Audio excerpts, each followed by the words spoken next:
Disclaimer: I'm a poor, confused Englishman and can't pronounce any Japanese at all. Also, I now have a Discord server. Check the description for the link.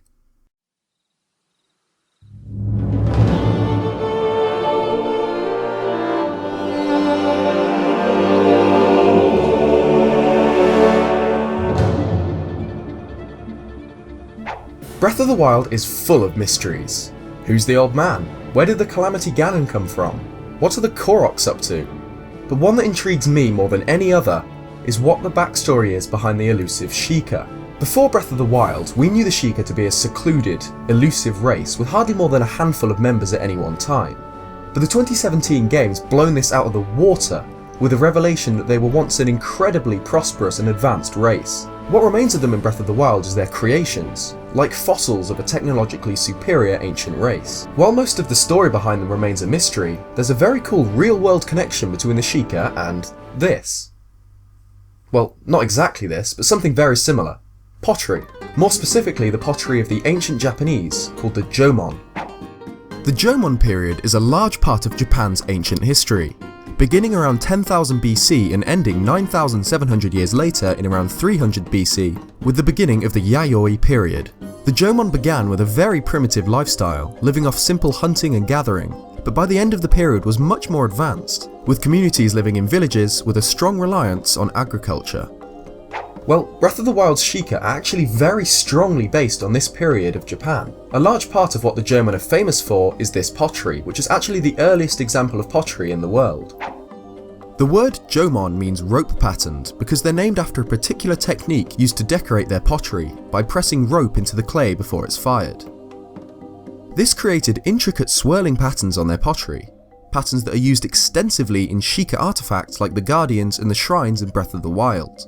In fact, if I take this image of a Jomon pot and turn it upside down, you can clearly see just how much the Guardians are based on this ancient design.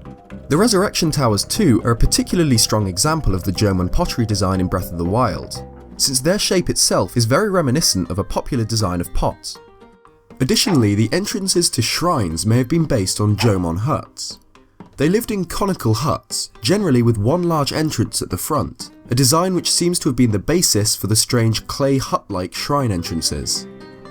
The choice to take inspiration from Jomon pottery for the design of the Sheikah artifacts in Breath of the Wild is likely because the designers wanted to highlight their age, which is done both by signs of physical wear and this ancient rope pattern design.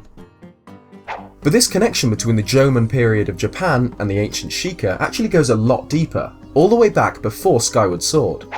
I've mentioned previously the plausible connection between the Sheikah and the ancient robots found in Skyward Sword.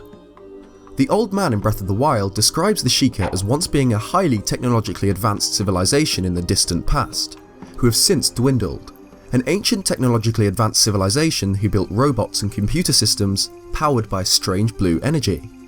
Well, the ancient robots from Skyward Sword are powered by timeshift stones, mysterious crystals which glow with a strange blue light, which they mined at the Lanayru mining facility thousands of years before Skyward Sword. This is a good connection between the two races, sure, but there's more.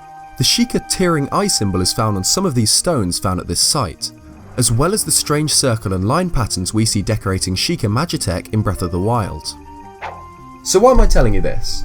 Well, the ancient robots are actually heavily inspired by Dogu, which are small clay figures made by the Jomon people.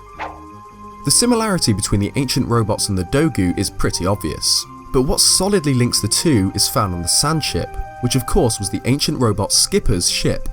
On the ship, these blueprints can be found, which show a diagram of the vessel as well as some Hylian text, which translates to Dogu ship. This is a really interesting detail because it strongly ties the ancient robots and the Sheikah to the Jomon period. So now we have two ancient races in Zelda lore who both used advanced technologies powered by some sort of blue magic, and were both heavily based in the Jomon period of Japan's history. This provides strong evidence that the two are very closely related, if not the same race. We've currently seen two Sheikah enemies in Breath of the Wild, that being the large and the small Guardians. Wouldn't it be cool if we had an enemy based on this sort of Dogu? Considering how the Sheikah are already based strongly on the Jomon, it would be awesome to see just how deep the connection goes.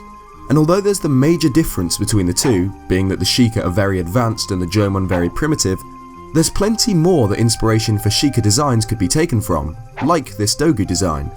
A more humanoid guardian as some sort of overworld boss would be a really terrifying thing to fight.